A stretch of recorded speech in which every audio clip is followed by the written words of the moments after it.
Imagina que el mundo entero no espera que seas tú mismo, sino que seas la continuación perfecta de una leyenda que lleva siglos haciendo reír a millones. Hoy te voy a contar la historia de un hombre que tuvo que luchar contra su propia sangre. Un niño que creció entre las bambalinas de un circo mientras el resto del mundo lo veía como un príncipe heredero, pero que por dentro gritaba por una identidad propia. Esta no es la biografía color de rosa que te han contado siempre. Es el relato crudo de cómo Emilio Aragón tuvo que sacrificar su anonimato, su paz y casi su cordura para no ser devorado por la sombra de su propio padre. Quédate hasta el final, porque vas a descubrir el momento exacto en el que este hombre estuvo a punto de mandarlo todo a la porquería para escapar de una fama que se convirtió en su celda más estrecha. Ponte cómodo, porque lo que vas a escuchar hoy sobre el clan de los Aragón te va a dejar con la boca abierta. Estamos hablando de una dinastía que se remonta a 7 generaciones atrás, una estirpe de artistas que no conocían otra cosa que el aplauso ajeno. Pero, ¿qué pasa cuando ese aplauso se convierte en una exigencia militar? Emilio no nació en una casa normal en el año 1959, en aquella Cuba que estaba a punto de cambiar para siempre. Nació en una maleta de viaje, rodeado del olor a naftalina de los trajes de payaso y el sonido de las trompetas. Mientras otros bebés dormían con nanas, él dormía con el eco de las risas de extraños que pagaban una entrada para ver a su familia. Su infancia fue una huida constante. No tuvo amigos de barrio, no tuvo una escuela fija, solo tuvo aeropuertos y hoteles de paso. Puerto Rico, Venezuela, Argentina, México. Cada frontera era una nueva máscara. Su padre, el mítico Miliki, no era solo ese hombre tierno que preguntaba ¿cómo están ustedes? En la intimidad era un mentor feroz. Un hombre que le grabó a fuego que el público es soberano, y que salir al escenario sin estar perfectamente preparado era una falta de respeto imperdonable.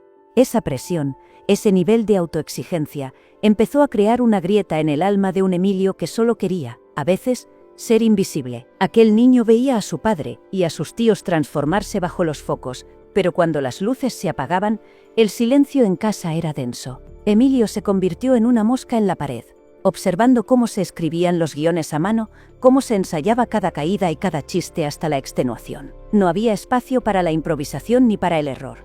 Esa disciplina casi dictatorial fue la que moldeó al genio, pero también la que sembró la semilla de la rebelión. Él no quería ser el siguiente eslabón de la cadena, él quería romper la cadena por completo. La tensión en la casa de los Aragón llegó a un punto de ebullición cuando Emilio decidió que la música clásica era su refugio. Se encerraba horas con el piano, buscando notas que no tuvieran que ver con las canciones infantiles que todo el mundo esperaba de él. Fue en ese momento cuando su padre, viendo que su hijo se alejaba del negocio familiar, le lanzó un ultimátum que marcaría su destino para siempre. Un viernes por la tarde, con una frialdad que Emilio aún recuerda, Miliki le dijo que el lunes siguiente debía elegir: o se entregaba por completo al mundo del espectáculo, o se olvidaba de cualquier ayuda para ser piloto o músico. Fueron 48 horas de agonía emocional. Emilio se veía en la cabina de un avión, surcando los cielos donde nadie supiera su apellido, pero el peso de la tradición era demasiado grande. Finalmente cedió, pero con una rabia interna que lo llevó a crear a Miliquito. Aquel personaje era una versión de sí mismo que odiaba en secreto. Una marioneta que hacía lo que el público quería mientras él soñaba con dirigir sus propias películas y componer sus propias sinfonías. Era el inicio de una doble vida que lo llevaría directo al estrellato, pero también al borde del colapso. Durante casi 3 años, Emilio recorrió las carreteras de una España que despertaba a la modernidad. Eran tiempos de bolos interminables, de conducir bajo nevadas épicas y de poner cadenas en las ruedas en mitad de la noche para llegar a un plató de televisión. La gente veía a un joven risueño y lleno de energía, pero detrás de esa sonrisa había un hombre que contaba los días para asesinar a su personaje y volar solo. La ruptura con su padre y sus tíos no fue un proceso pacífico, fue un terremoto familiar que dejó heridas que tardarían décadas en cerrar. ¿Crees que Emilio Aragón fue un valiente por dejar el grupo familiar en su momento de mayor éxito? ¿O piensas que fue un ingrato por abandonar la tradición que le había dado todo? Me encantaría que me dieras tu opinión en los comentarios, porque este fue el primer gran escándalo de su vida que la prensa de la época intentó tapar. Tras dejar el nido, Emilio se lanzó al vacío absoluto. Muchos apostaban a que sin el apellido Aragón y sin la protección de su padre, se estrellaría en cuestión de meses. Pero lo que no sabían era que ese joven tenía una ambición que rozaba la obsesión. Su entrada en la televisión privada fue un acto de guerra cultural. Cuando Valerio Lazarov lo llamó para presentar programas de gala, Emilio decidió que no iba a pasar por el aro de la televisión rancia. Se puso el esmoquín, sí, pero se calzó unas zapatillas de deporte blancas que fueron un bofetón en la cara de los directivos más conservadores. Ese gesto, que hoy parece una tontería, en aquel entonces fue una provocación sin precedentes. Era su forma de decir que el nuevo rey de la televisión no iba a bailar al son de nadie. Y el público, por primera vez, no vio al hijo de Miliki, vio a Emilio Aragón. Fue un éxito tan fulminante que lo convirtió en el hombre más poderoso de la industria en tiempo récord. Pero con ese poder llegó una oscuridad que nadie le advirtió que tendría que gestionar. El éxito es una droga que te seduce con promesas de gloria, pero cuando te das cuenta de su verdadera cara, ya es demasiado tarde y estás completamente rodeado. Emilio Aragón pasó de ser un joven rebelde con zapatillas blancas a convertirse en el centro del universo para todo un país. Pero lo que nadie veía mientras él sonreía en la pantalla era que su vida se estaba convirtiendo en un infierno de cristal. La llegada de la serie Médico de Familia no fue solo un éxito televisivo, fue un experimento social que llevó a Emilio a las fronteras de la locura. No había un rincón en toda la península donde su rostro no fuera reconocido, y esa adoración se transformó, casi de la noche a la mañana, en un acoso insoportable que empezó a asfixiar a su esposa y a sus hijos. Imagínate por un segundo que no puedes caminar 10 metros sin que una multitud te rodee como si fueras un ser de otro planeta. La serie alcanzó audiencias que hoy parecen de ciencia ficción. Capítulos enteros eran seguidos por más de 9 millones de personas. Casi el 90% de la gente que tenía una televisión en su casa estaba mirando a Emilio cada semana. Pero ese amor del público tenía un precio oculto. La gente sentía que Emilio les pertenecía. Sentían que podían entrar en su vida, tocarlo, exigirle fotos, en mitad de una cena familiar o interrumpir el llanto de sus hijos en un parque para pedirle un autógrafo. La presión en el set de grabación era demoledora. Emilio no solo era el protagonista, era el alma de la productora Globo Media, una empresa que él mismo había fundado en el año 1989 junto a sus socios.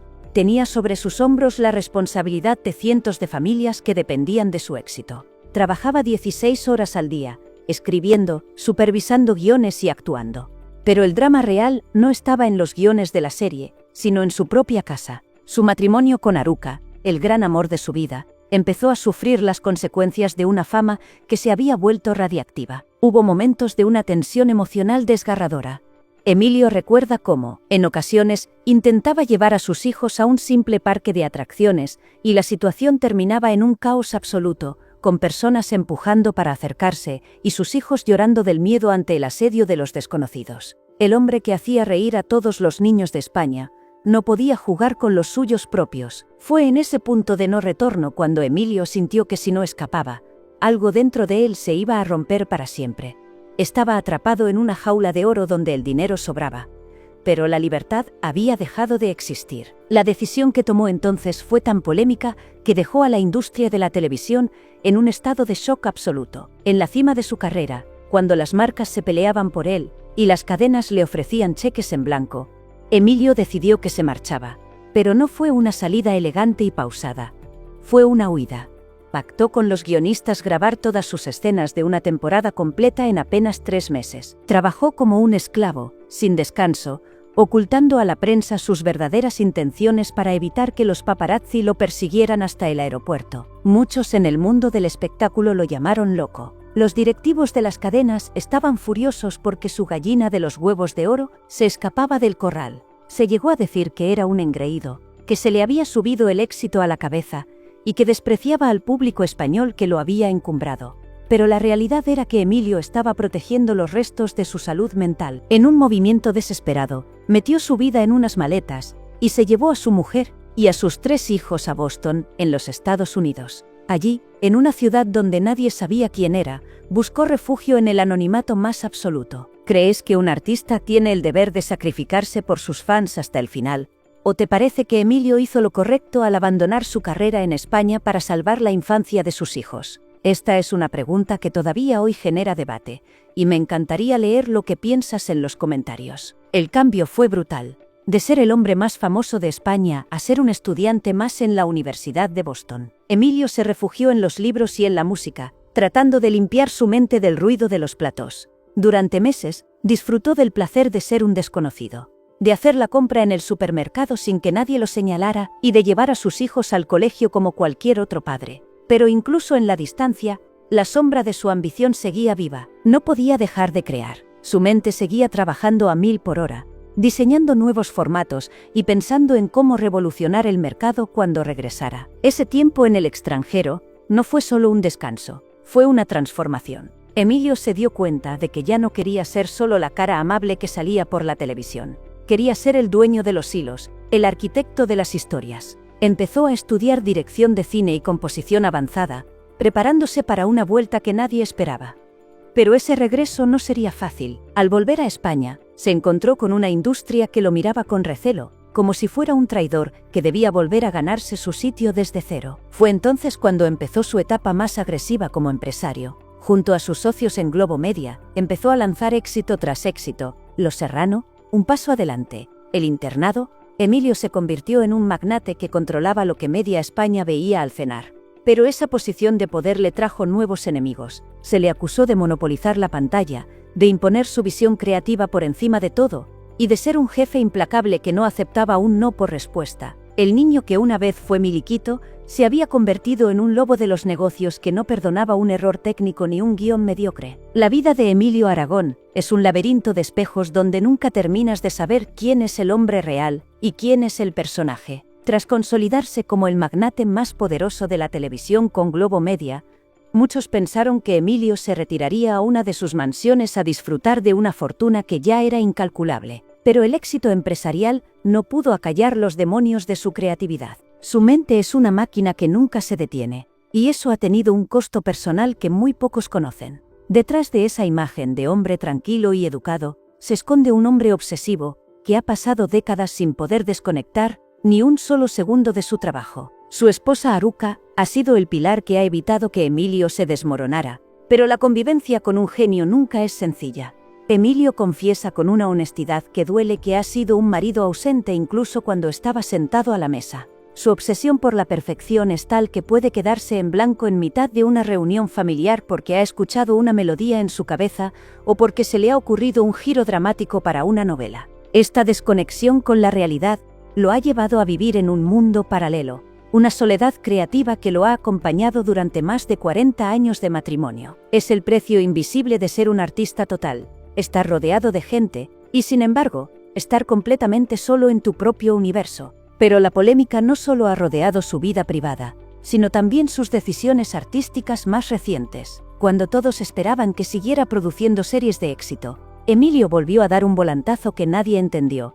Se inventó a Bebo San Juan, un personaje con el que regresaba a sus raíces cubanas para cantar boleros y guarachas. Muchos críticos se rieron de él, diciendo que era una crisis de la edad o un capricho de millonario. Pero la realidad era mucho más profunda y emocional. Emilio sentía que le debía algo a su madre, doña Rita, una mujer que vivió a la sombra del gigante Miliki, y que un día, con el corazón en la mano, le reclamó a su hijo que nunca le había compuesto nada a ella. Este regreso a la música cubana fue su forma de pedir perdón por los años de ausencia y de honrar una sangre que corre por sus venas con la fuerza de un huracán. Pero no fue su único refugio. En los últimos años, Emilio ha encontrado su mayor inspiración en su nieta. La pequeña, que sufre de dislexia, se convirtió en el motor que impulsó a Emilio a escribir la saga de Telmo Lobo. Ver a su nieta luchar contra las letras, ver su frustración y sus lágrimas al no poder leer como los demás niños, despertó en Emilio una ternura y una rabia que no había sentido en décadas. Escribió esas novelas para decirle al mundo que ser diferente no es una maldición, sino un superpoder. Llegados a este punto de la historia, te pregunto, ¿crees que la obsesión de Emilio Aragón por su trabajo ha sido la clave de su éxito? ¿O piensas que ha sido el mayor error de su vida al haber sacrificado su presencia emocional con sus seres queridos? Tu opinión es fundamental, así que escríbela ahora mismo en los comentarios para que podamos debatirla. A sus 67 años, cuando la mayoría de los hombres de su posición están pensando en el descanso, Emilio Aragón ha decidido matricularse en la carrera de filosofía. Es un gesto casi poético. El hombre que lo ha ganado todo, el que ha dirigido películas, compuesto sinfonías y creado imperios, admite ante el mundo que todavía no sabe nada. Es una lección de humildad que choca frontalmente con la arrogancia que muchos le atribuyeron en el pasado. Sigue siendo ese estudiante eterno que se levanta a las 7 de la mañana con el hambre de un principiante, huyendo de una industria que hoy solo busca el beneficio rápido y los algoritmos vacíos. Emilio se rebela contra la televisión actual, esa que él mismo ayudó a construir pero que ahora le resulta ajena. Odia que nos estemos convirtiendo en consumidores de contenido basura y lucha por devolvernos la capacidad de imaginar a través de sus libros y su música. Es la lucha final de un hombre que sabe que el tiempo se agota, pero que se niega a dejar de contar historias. Su vida ha sido un círculo perfecto que empezó en una maleta en Cuba y que ahora regresa a la inocencia de los niños, tratando de salvar a su nieta y, de paso, salvarse a sí mismo de la frialdad de los negocios. La biografía de Emilio Aragón es la prueba de que se puede tener el mundo a tus pies y, aún así, seguir buscando algo que el dinero no puede comprar: la paz interior. Ha sido el payaso que nos hizo reír, el médico que nos acompañó en las cenas y el empresario que movió los hilos de un país, pero por encima de todo es un hombre que nunca dejó de buscar quién era realmente detrás de tantas máscaras. Su legado no son solo sus series o sus canciones, sino esa valentía constante para decir que no a lo establecido y seguir el dictado de su corazón, por muy caro que fuera el precio a pagar. Esta es la historia de una leyenda viva, un hombre que se atrevió a soñar en grande y que tuvo la fuerza para retirarse cuando la gloria empezó a quemarle las manos. Un artista que nació con un apellido que pesaba toneladas y que logró convertirlo en una pluma que vuela libre. Emilio Aragón siempre será nuestro referente. El recordatorio de que la vida es un aprendizaje que solo termina cuando cerramos los ojos por última vez. Si te ha fascinado este viaje por los secretos, las polémicas y el drama humano de Emilio Aragón, no puedes irte sin suscribirte ahora mismo al canal Cotilleos de los Famosos. Tu apoyo es lo que nos permite seguir investigando y trayéndote las historias más impactantes de las estrellas que crees conocer, pero que esconden mucho más de lo que imaginas. Gracias por llegar hasta aquí y por vivir con nosotros esta narrativa tan envolvente. Ahora mismo, en tu pantalla, aparecerán más videos de nuestro canal que te van a atrapar por completo con más secretos y revelaciones que no te querrás perder.